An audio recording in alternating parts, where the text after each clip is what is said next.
Muito bem, não é? É muito bem e com muita responsabilidade. Efetivamente, a Escola Europeia de Oncologia tem contribuído ao longo dos anos para a formação de jovens oncologistas, tanto a nível do internato como a nível dos novos residentes, e tem tentado alargar na União Europeia e um bocadinho fora também a sua representatividade. A sua sede é em Itália e o objetivo é que todos na Europa consigam ter acesso à educação de uma forma equitativa.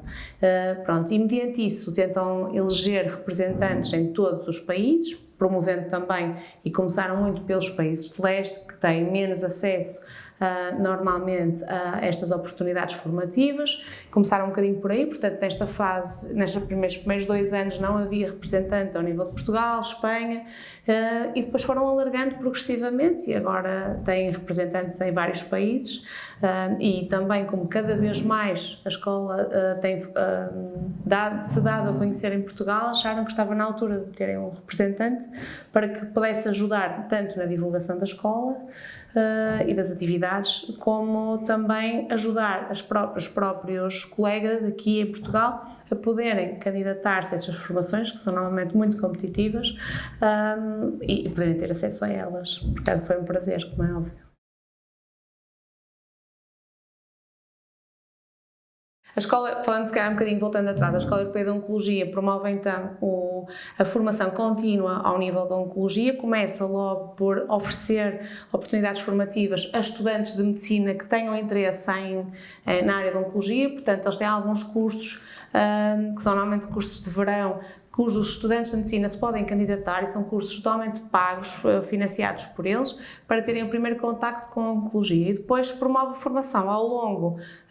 da evolução, digamos assim, desde a parte de estudante até à parte de interno, onde promovem uma série de atividades, tanto a nível da formação básica da oncologia como a nível da formação avançada, e depois como jovem oncologista ajudam tanto na progressão da carreira, normalmente tendo um programa de mentorship em que nos podemos candidatar para podermos perceber melhor aquilo que queremos fazer com o nosso caminho como oncologistas, e depois também tendo formação em termos de estudos avançados, tanto na área da ginecologia oncológica, como na área da próstata, do cancro da próstata e a área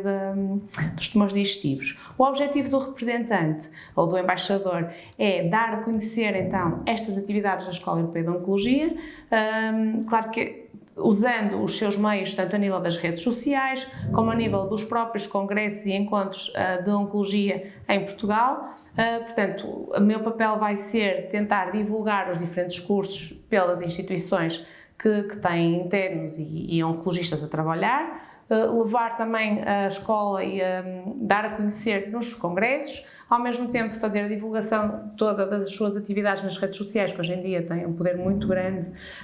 e chegam a muito mais pessoas, e ao mesmo tempo para os interessados na sua candidatura, ajudar nessa própria candidatura, uma vez que é preciso normalmente fazer um caso clínico, uma carta de motivação, para que possam ter acesso, porque estão a concorrer com os outros colegas dos outros países da Europa e, portanto, que sejam selecionados, que é esse o objetivo. E uma vez que eu participei em várias formações ao longo do meu internato e agora como jovem oncologista, o objetivo é tentar ajudar e transmitir a minha experiência também para que eles possam ter acesso. É basicamente o papel do embaixador.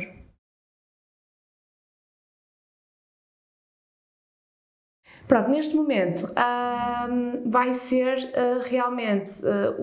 conseguir, por exemplo, a nível dos congressos e das instituições, chegar a essa divulgação. Hoje em dia usamos muito pouco, nós tivemos uma primeira reunião com todos os representantes e com os representantes que já foram reelegidos, porque houve alguns que já tinham sido eleitos nos 2 anos prévios, porque alguns países já tinham representante, é tentar dar a conhecer junto das instituições. Vai ser um bocadinho mais complicado, porque temos que entrar na instituição, no gabinete de comunicação, tentar divulgar junto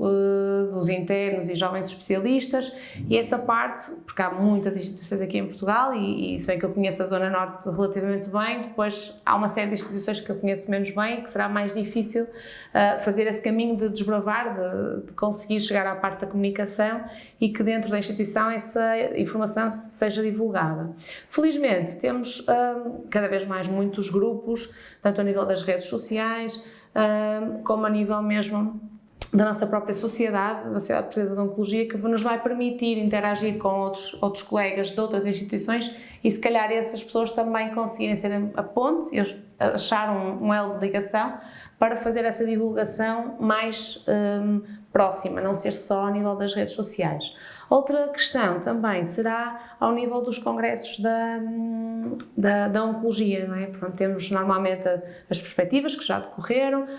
os grandes congressos, os encontros da primavera, o Congresso da Sociedade Portuguesa de Oncologia, depois vamos tendo os congressos de algumas sociedades, como a Senologia, como os digestivos, e portanto é nesses congressos também fazer essa divulgação. O que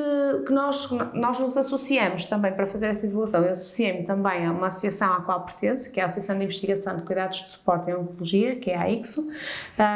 É uma associação que promove também tanto a literacia em saúde como a educação, a investigação e, portanto, no âmbito da educação vou usar a parceria com a Associação de Investigação de Cuidados de Suporte em Oncologia para me permitir, ao nível dos congressos, fazer essa divulgação, uma vez que a associação vai estar presente, pelo menos este ano, nos principais congressos da Oncologia.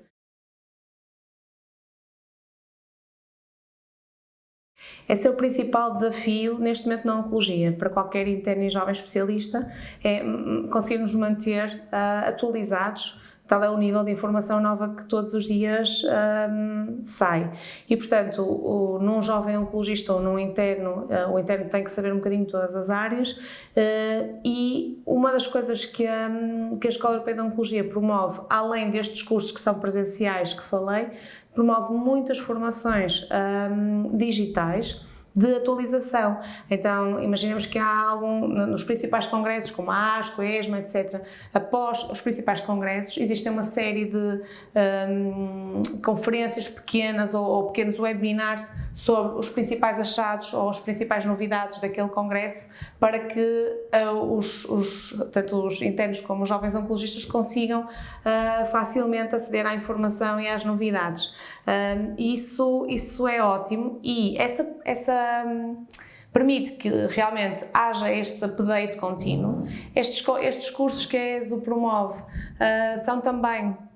por exemplo, ao nível da Masterclass, é também uma atualização, porque não se pretende, existem cursos que eles têm um curso para a parte inicial, ou seja, para as bases da oncologia, e depois tem a tal Masterclass, que normalmente os internos fazem numa fase mais final do seu internato, que é exatamente isso, não é para dar as bases, mas para dar os updates iniciais, os updates, as novidades dos últimos anos, porque hoje em dia é extremamente complicado, à medida que estamos a falar, há mais um ensaio, está a decorrer mais um congresso americano na área do gênito urinário e, portanto, as novidades são constantes. Depois isso acaba por ser mais colmatado ao nível quando já começamos a progredir na carreira, porque estamos a ver hoje em dia que cada vez mais os oncologistas se dedicam a 2 ou 3 áreas para conseguir realmente estarem atualizados. Algo que eu também gostava de falar é que dentro da Escola Europeia de Oncologia, que isto muita gente desconhece, eles têm o que eles chamam a ESCO, que é os graduados. Cada formação que a Escola Europeia de Oncologia, que o interno ou o jovem especialista faz dentro da Escola Europeia de Oncologia, dá uma acreditação própria deles, que permite, a partir de um X número de créditos atingidos, que o oncologista possa ser considerado um ESCO Fellow ou um ESCO Graduate, e que lhe permite tanto aceder a subscrições tanto de revistas científicas, por exemplo, da Science Direct, como permite candidatar-nos a fundos para apoio à formação. Por exemplo, este ano eu candidatei-me a um fundo para apoio para ir ao Congresso Americano de Oncologia e que tive um funding parcial, não foi total, mas foi parcial, e portanto essa parte do ESCO eles só permitem aceder é quase como se fosse uma vantagem de fazer as formações dentro da escola. A partir de determinada altura somos os graduados e podemos então avançar para um outro nível, nomeadamente também para os cursos de estudos avançados que eles promovem, que já são para oncologistas.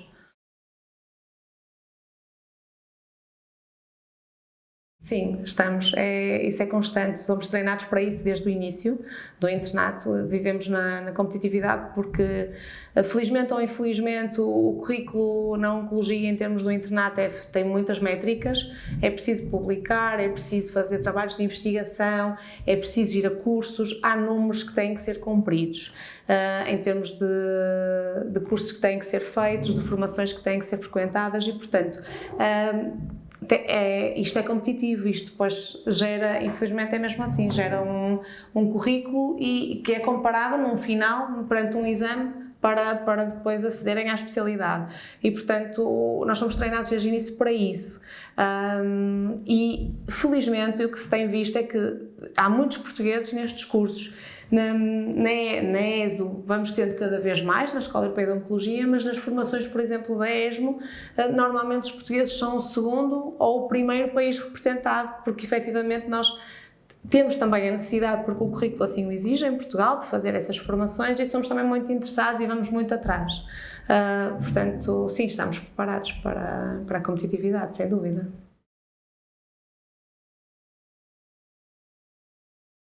Tens, como já disse, a Escola Europeia de Oncologia acaba por foi uma escola que foi fundada já há vários anos com o princípio de promover a equidade do ensino, porque felizmente ou infelizmente nem todos temos acesso ao mesmo, não é? E vemos muitas diferenças, Europa Ocidental, Europa de Leste, e portanto tem sido uma associação que tem crescido ao longo do tempo e que cada vez mais colmata muitas falhas que temos ao nível também da formação e acho que vai ser um excelente desafio. Acho que cada vez mais vamos ter mais portugueses a pertencer a estas e a conseguir aceder a estas formações. E pronto, vamos ver o que é que nos resta. Vão ser 2 anos de bastante trabalho e espero estar à altura.